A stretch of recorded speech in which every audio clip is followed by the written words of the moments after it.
Contemporary pop portrait artist Michelle Vella joins us to discuss her fascination with pop culture icons and her colorful, wide, big eyes signature style this week on The Feminist Perspective. The Feminist Perspective with Dr. Sophia Johnson is made possible by Hollingsworth Real Estate Group. Ask Hollingsworth about real estate. And by Allstate. You're in good hands.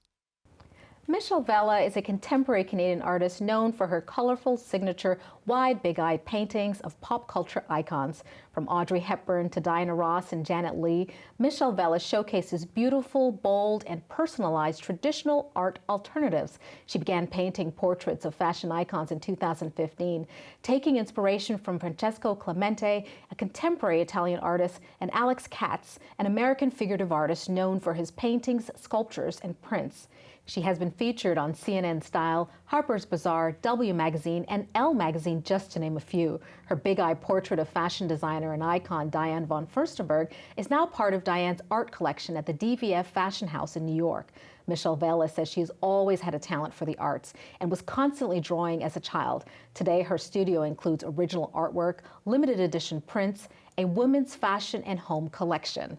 Michelle Vella, welcome to The Feminist Perspective. It's fabulous to be here. And welcome to New York. Oh, thank you. Now, you are a very, very busy artist. Tell me about Wide Big Eyes, being featured on Instagram, and being the force that's changing the way we experience contemporary art. What has all this been for you, Well, it's been kind of life-changing and a lot of fun. I totally enjoy being a full-time artist and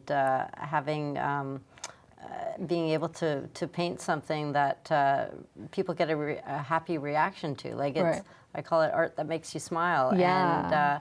And being pop art, it's colorful, fun, and it just gives to a lot of happiness that people need right now, I think. Yeah, for sure. Yeah. I think that's amazing. Now, the thing is, tell me about Wide Big Eyes. What is this whole what is this type of art about? How did you start with the eyes? I know. Yeah, well, I started painting or drawing again. I had a graphic design business, and I started painting again, and I was trying to come up with my authentic style. Yeah. And not, influenced by other artists, but not.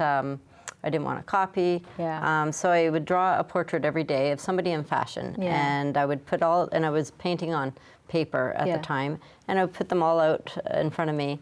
And, the eyes were larger because of the influence of Francesco Clemente, like you mentioned, but I started to see in a few of them that the eyes became wider than the face. Oh. And it just kind of bowled me over. It's like, oh my God, that's it. That's that's my style. Yeah. And then I just focused on that. And so what does it say about the eyes? Is there something important about the eyes? What's the message here? The seat of the soul. It's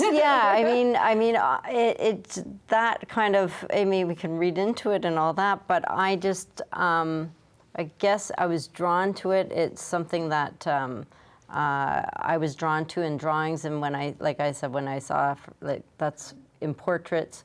When I saw Francesco Clemente's, portraits had big eyes. Yeah. It was from a movie, Great Expectations. His art was used for that movie, and that was years ago, and I was always drawn to that. So when I started painting, that kind of expression came through my drawings naturally, and so it's became my signature, but it's not so much like a deep thought process or anything. It's just something that, for me, that was what transpired. Right. So you also say contemporary art is changing. How do you see your work contributing to that change?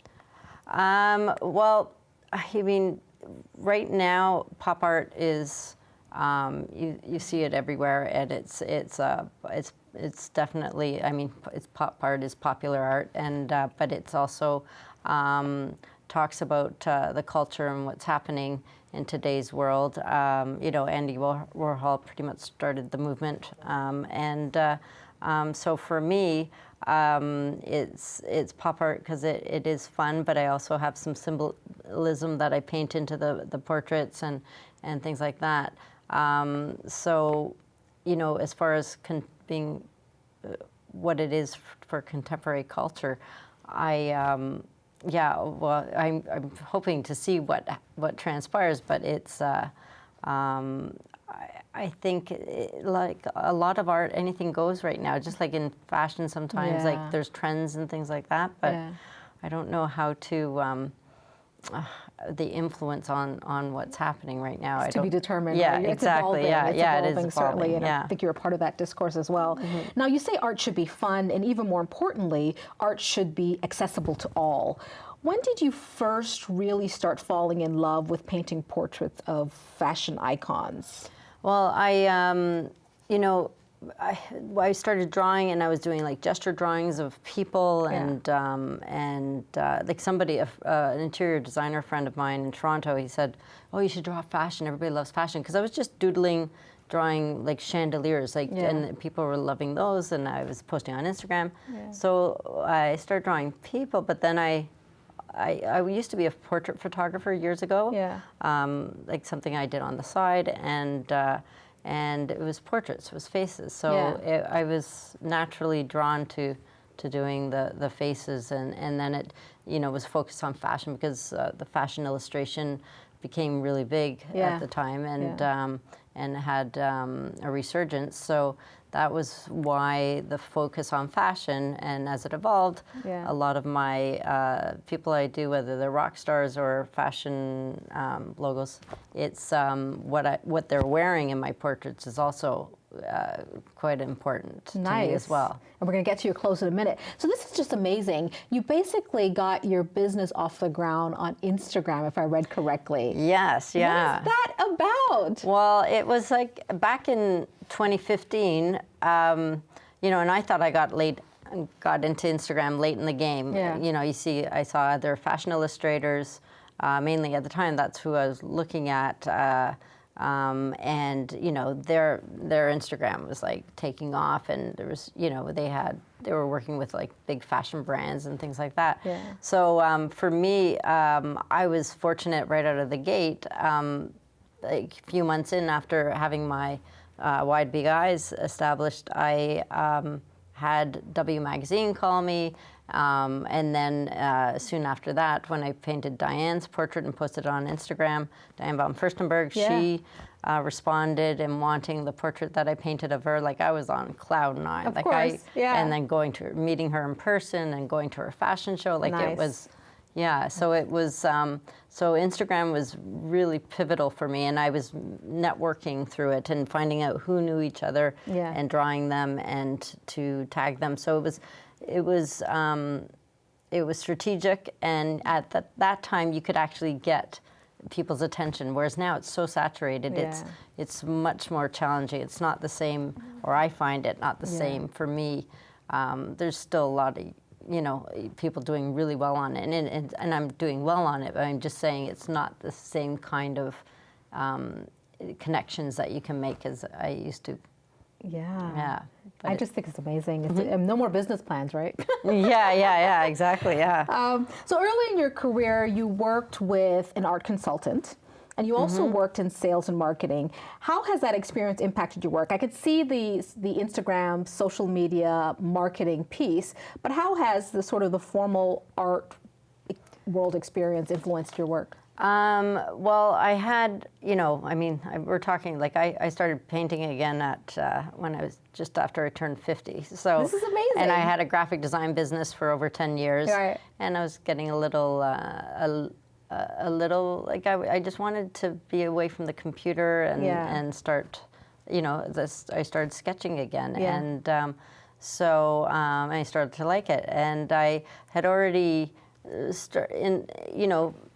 thinking about the possibility of selling my business, and I wanted to do something creative, like full time. So it was I was dreaming about those possibilities, and but having the business, because I was branding and marketing for people that I in my graphic design business, over the years being in high tech and all that, like I think the knowledge that I gained over the years, and also getting older and having the confidence, right, to do it, and just to just go for it, right. So it's, for me, that's how I kind of came to this, and I think if I had painted sooner, I don't know if I would be where I am, you know.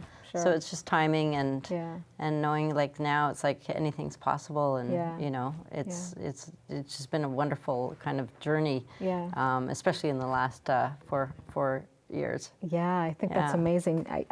I've had this conversation with you a couple of times. I think that I applaud you for your bravery, right? Because a lot of entrepreneurs are reluctant to step out, to take that leap, but you tried.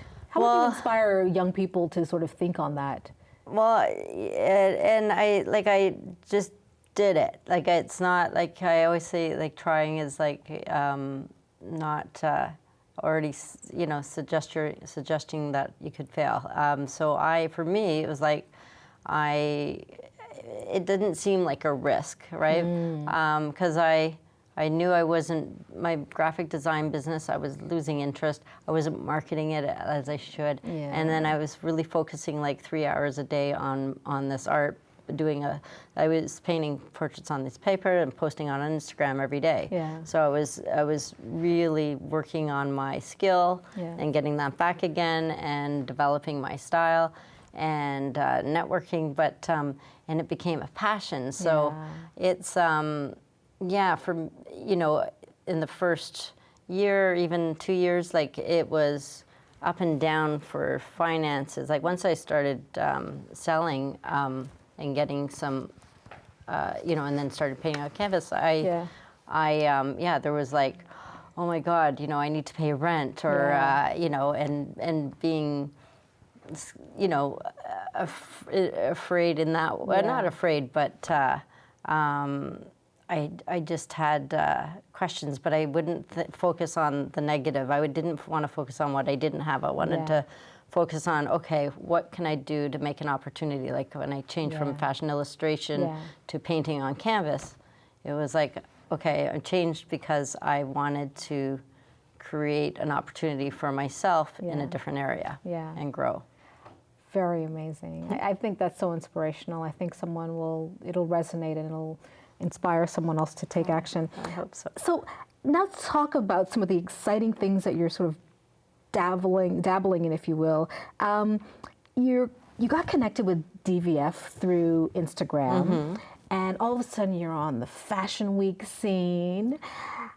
What has that experience been like, one, but has that inspired you to go into the fashion space? I know that you have a line of women's fashion and accessories. Can you talk a little bit about how your work on canvas extended into that space? All right. Well, I had it kind of came about unintentionally.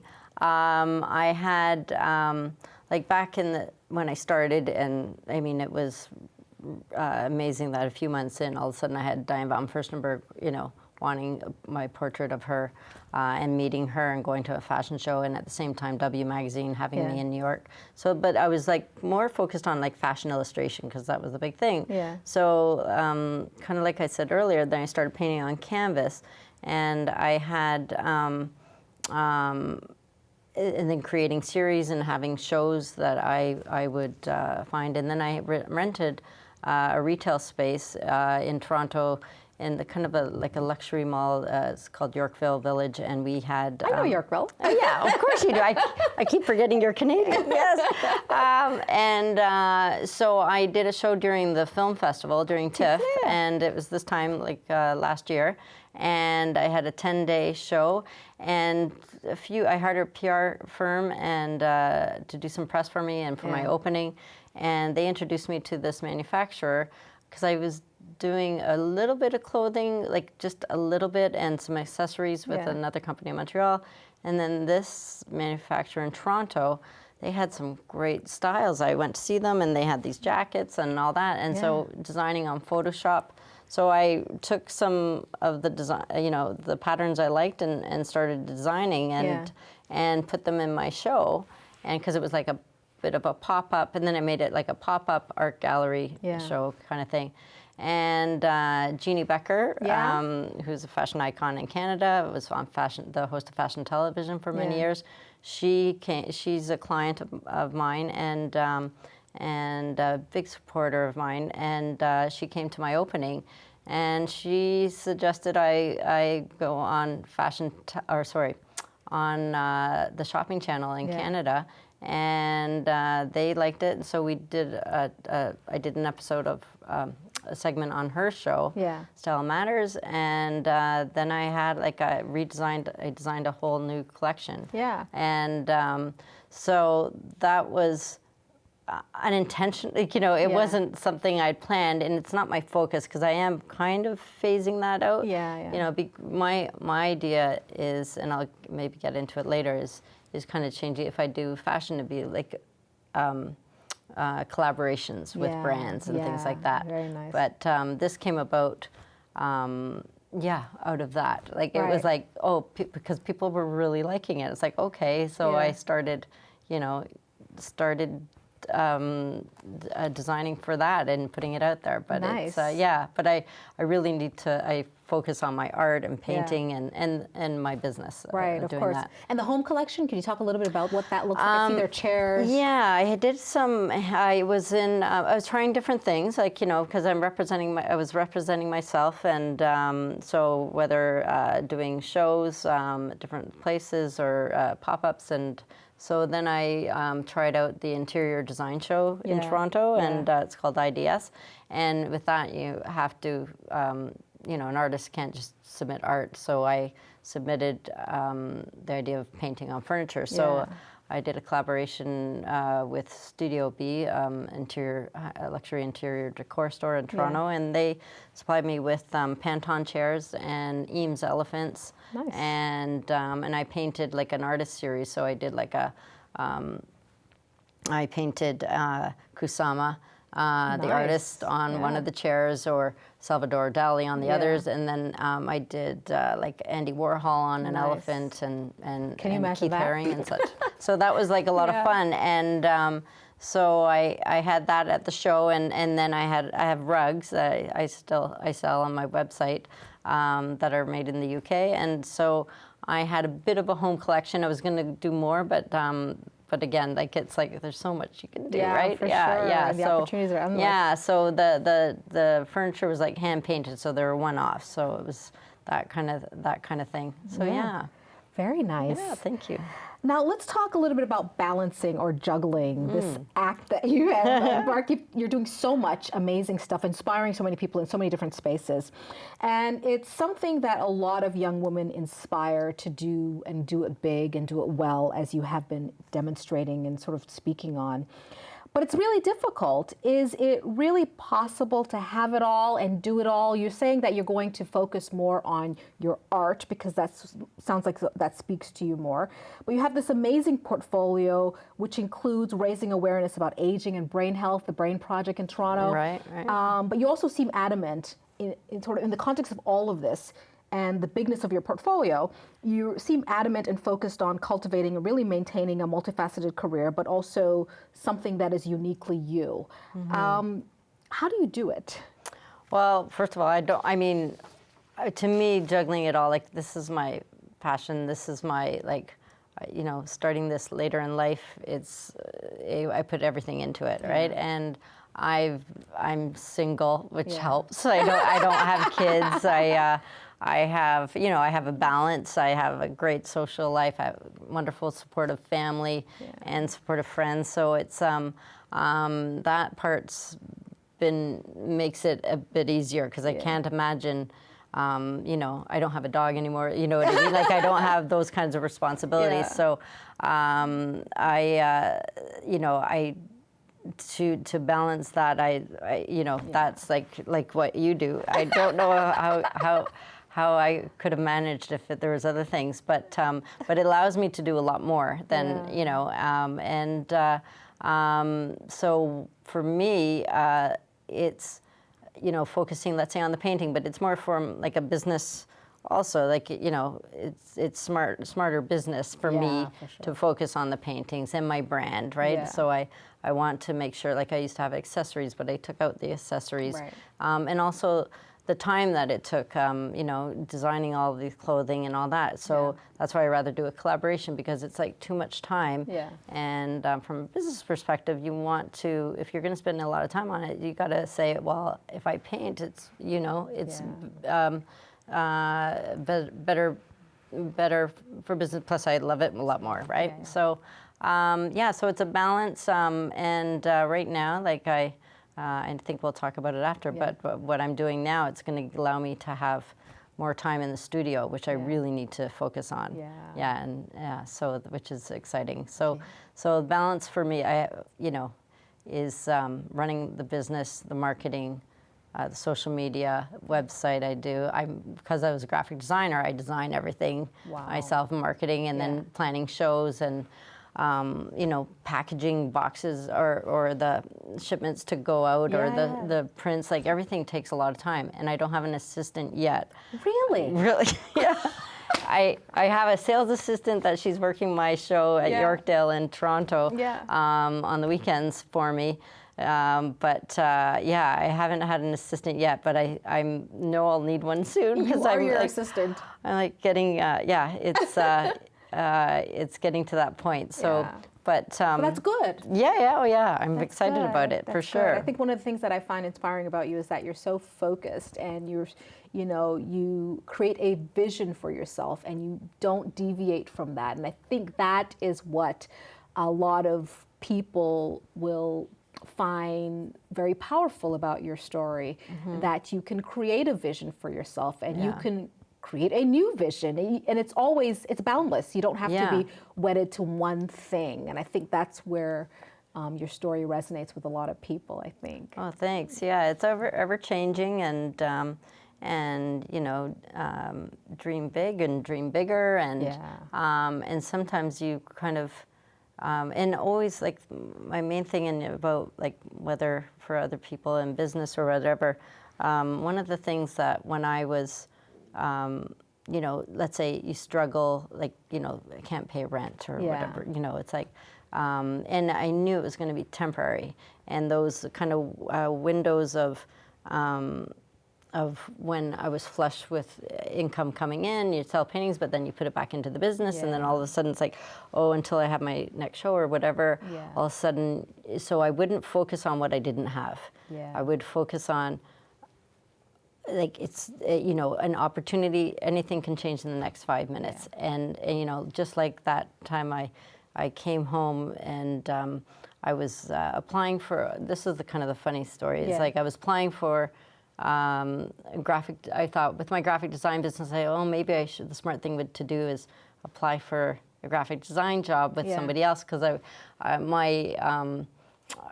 because my business, I thought maybe that'll excite me. And I was walking home one day and I thought, what am I thinking? I thought, I don't want to be a graphic designer, and I don't want to work for somebody else. I've been like working for myself for like so long. And I got in the door and it's like W Magazine called. Just like that? Yeah, and they said, oh, we want to fly you down to Fashion Week for an event, for a Fashion Week event. And I was like, it was like... that clear. Yeah, I after I got off the phone, I was screaming. Like, I was so excited. And the same thing, and then like Diane von Furstenberg, I was like, I almost fell off my chair. Like so you just don't know what's going to happen. And then those times too, when you're... thinking, okay, when I was changing from I wasn't getting the events gigs, and I wasn't having the connections that I wanted to have with brands.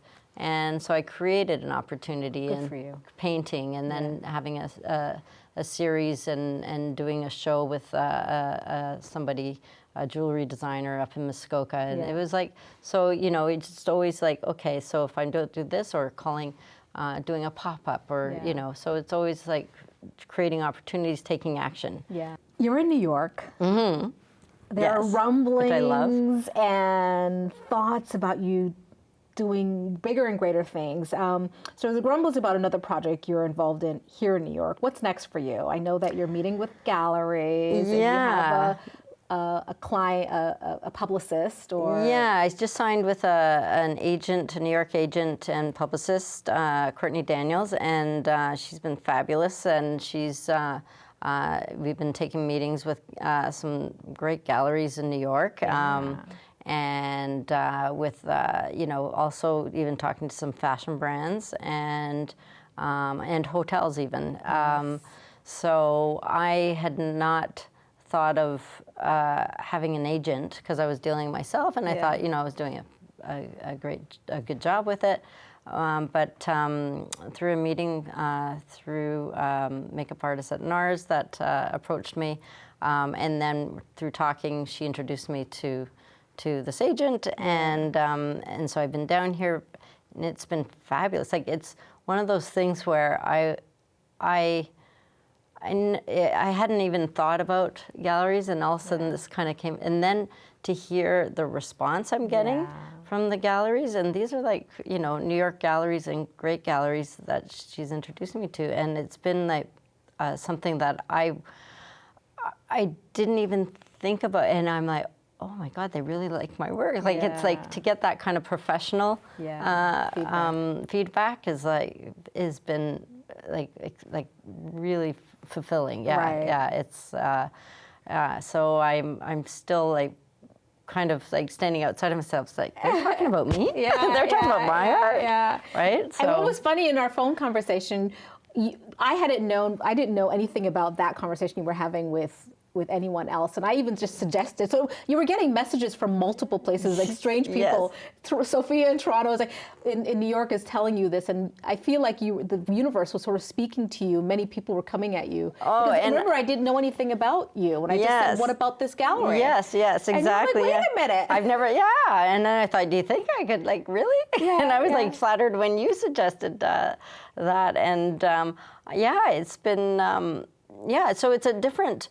It wasn't on my original plan, the gallery route, but now it's like, wow, because and I'm, and also I've started to see the potential going, because there's different routes you can take it, right? You can do it your own way, but the gallery route also still allows me to do the fun things, and this is in the U.S. Only, so I still have the Canadian market, but it's also.